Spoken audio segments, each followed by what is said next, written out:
नमस्कार। आप देख रहे हैं स्पेशल कवरेज न्यूज और मैं हूं आपके साथ शिव कुमार मिश्रा। हमारे साथ हैं आदरणीय यूसुफ अंसारी साहब, वरिष्ठ पत्रकार हैं और हमेशा बेबाक टिप्पणी करते हैं। उत्तर प्रदेश में बड़ी उठापटक मची है। एक टाइम अपराध को लेकर ही उत्तर प्रदेश में योगी आदित्यनाथ की एंट्री होती है। कहा जाता है कि जंगल राज है, लेकिन अगर हम 24 घंटे की बात करें तो 24 घंटे में 13 मर्डर सामने आ चुके हैं, जिनमें एक पुलिसकर्मी का। और उससे एक दिन पहले अलीगढ़ में एक बड़ी घटना घटती है जो पूरे देश को शर्मसार करती है। एक मीट की फैक्ट्री से कुछ युवक मीट की सप्लाई करने कहीं ले जा रहे थे। रास्ते में कुछ उन्हें सुनने में तो यह आ रहा है कि वो लोग अवैध वसूली का काम करते थे और ये अवैध वसूली अब पूरे देश में हावी हो चुकी है। कोई भी कहीं कर सकता है, सबको खुली छूट है, अब कोई रोक टोक नहीं।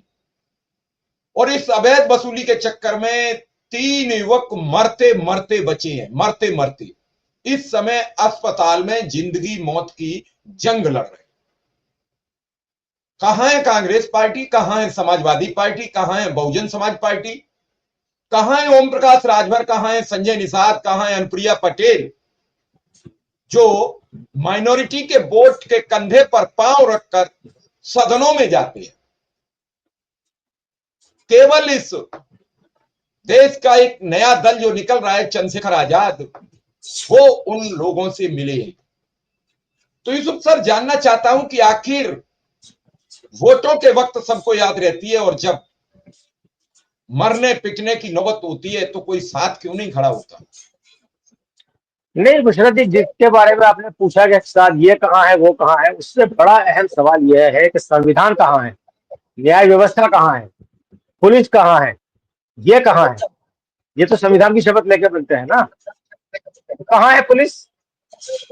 जो पुलिस निष्पक्ष होने का दावा करती है, क्यों उसने अब तक उसमें एक्शन नहीं लिया है?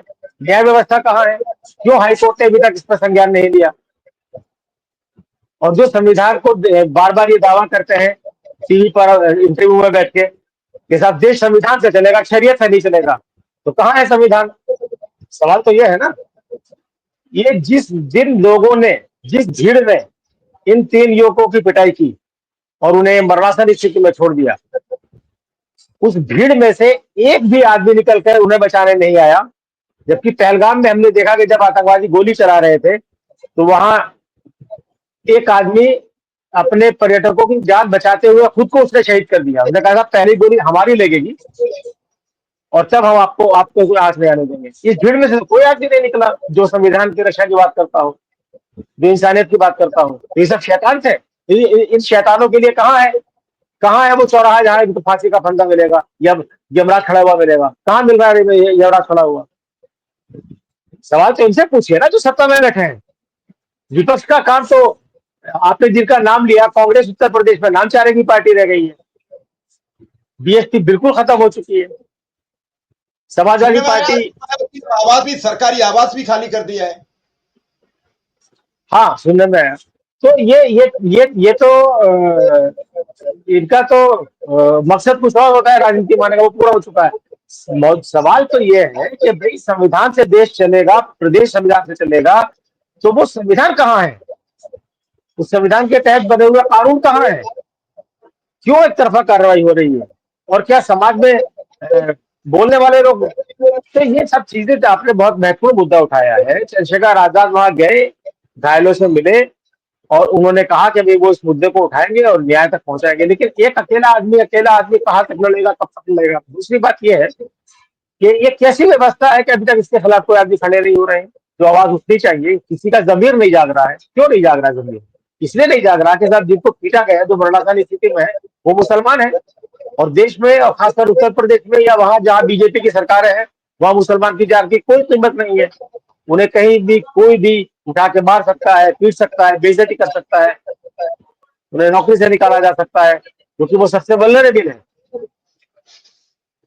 क्योंकि देश में मौजूदा सत्ताधीशों ने 2 कानून बना दिए हैं, एक मुसलमानों के लिए और एक बाकी सबके लिए। अगर आप मुसलमान है तो आपके साथ कोई भी जाति कर सकता है। तो क्या यही संविधान कहता है? क्या यही संविधान में बराबरी का अधिकार दिया गया है? सवाल तो उसे पूछे ना भाई, जो कानून के रक्षक है वो भक्षक कैसे बन गए?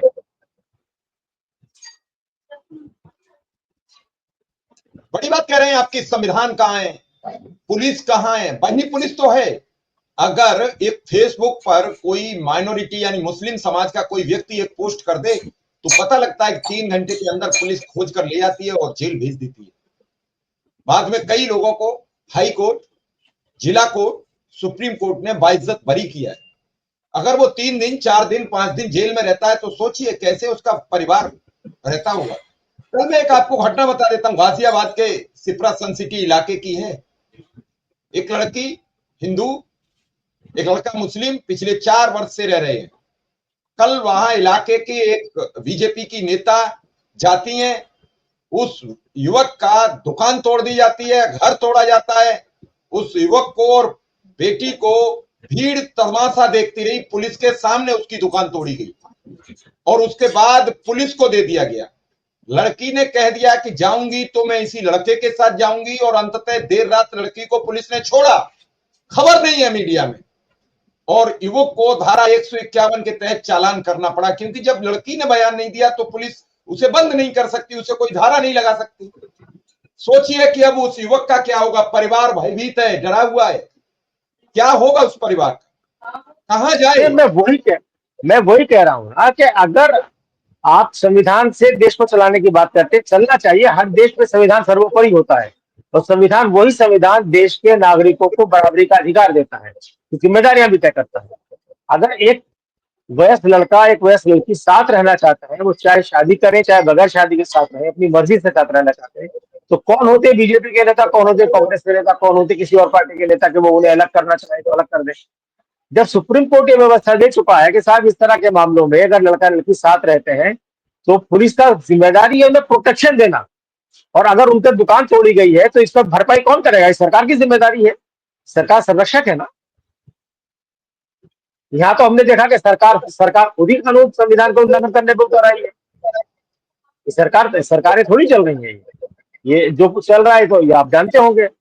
आपके चैनल पे ज्यादा बोलेंगे तो कम्युनिटी गाइडलाइन भी आ सकती है, आप तो पहले ही कम्युनिटी गाइडलाइन के शिकार हुए पड़े हैं, तो वो भी सोच समझ के बोलना पड़ता है। यानी हर जगह पहरा है।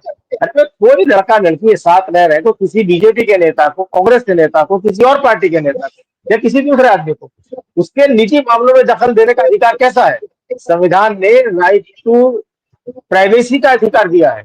राइट टू प्राइवेसी कहाँ गया? Right to privacy. और जिन पुलिस वालों के सामने वो दुकानें तोड़ी, उन पुलिस वालों के खिलाफ क्या एक्शन लिया सरकार ने, बताए? सवाल तो ये है ना। और पुलिस ने दुकानें चोरी सामने पुलिस ने ड्यूटी नहीं दी भाई, पुलिस का काम तो उन्हें प्रोटेक्शन देने का है ना। तो यहाँ कोई भी अपना काम नहीं कर रहा है। यूसुफ सर, अगर वो 3 युवक उस समय पीटते पीटते मर जाते तो 3 परिवारों के कमाने खाने वाले 3 आदमी चले जाते। ये तो 3 मुसलमानों के परिवार, नहीं, आप गलत कह रहे हैं। 3 मुसलमानों के परिवारों पर आफत टूटती तो इससे जो बीजेपी का समर्थक वर्ग है, जो भर भर के वोट देके इनको सत्ता में लाता है, उनको खुशी मिलती और उनकी खुशी के लिए ये लोग काम करते हैं। मुसलमानों से नफरत, मुसलमानों पे जुल्म, इससे उन्हें सुख मिलता है, खुश होते हैं वो। ये देश का माहौल बन गया। निशिकांत दुबे देश में जहर उगलते हैं बाहर का स्पीच आपने सुन लिया होगा, क्या बोला है? तो क्या ये तो हो रहा है? और क्या हो रहा है? मुसलमानों से नफरत है, शेखों से दोस्ती करोगे, क्यों? शेखों के पास पैसे हैं। भारत के मुसलमान का स्तर आपने बढ़ने नहीं दिया, उसके पास पैसे नहीं है तो आप उससे नफरत करोगे। नहीं, जिनके पास पैसे हैं तो उनसे भी तो गलवाइयां मिलती है। जफर शरीफ वाला तो खूब मालदार व्यक्ति है और अल्लाह के शुक्र से BMW का है तो मोदी का समर्थन करते घूमते हैं, और बहुत सारे लोग हैं। अजीम प्रेम जी इस देश में प्राथमिक शिक्षा के लिए खूब भर भर के दान देते हैं। ये तो गरीब मुसलमान पे जिसपे जुल्म किया जा सकता है, जिसके खिलाफ बोलने वाला खड़ा नहीं होगा, उससे जुल्म होता है।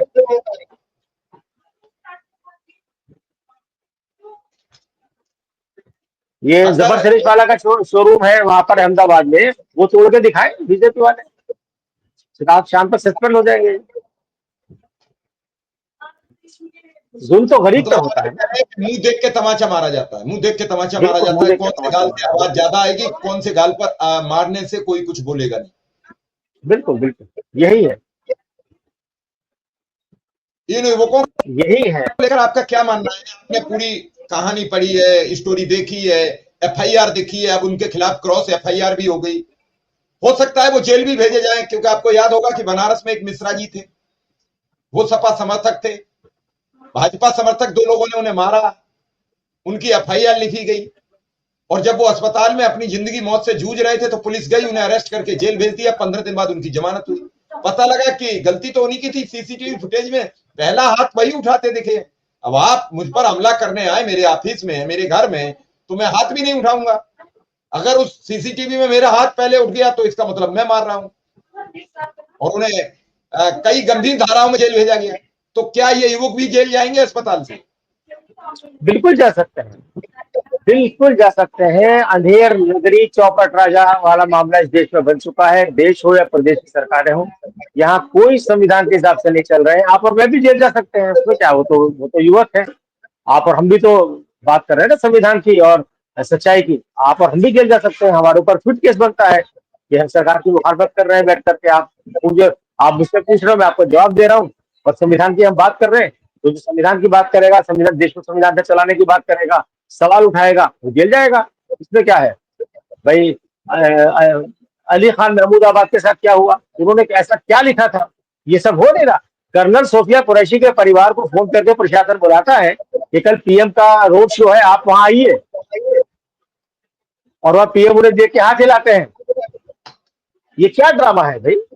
आप जबरदस्ती बुलवाएंगे लोगों को, जबरदस्ती मोबाइल लुटवाएंगे आप। और जो बात महमूदाबाद में कही थी, तो अगर कर्नल सोफिया कुरैशी के प्रेस कॉन्फ्रेंस करने पर आप लोग उसकी तारीफ कर रहे हैं, तो उनके लिए भी खड़े होइए जिनके ऊपर जुल्म होता है। तो इन 3 लड़कों के साथ जो मारपीट हुई, बिल्कुल इनका केस एकदम संविधान का मखौल उड़ाने वाला फिट केस है। इनके पास कागज है, सर्टिफिकेट है, लाइसेंस है, सब कुछ है, बैन जारी की है।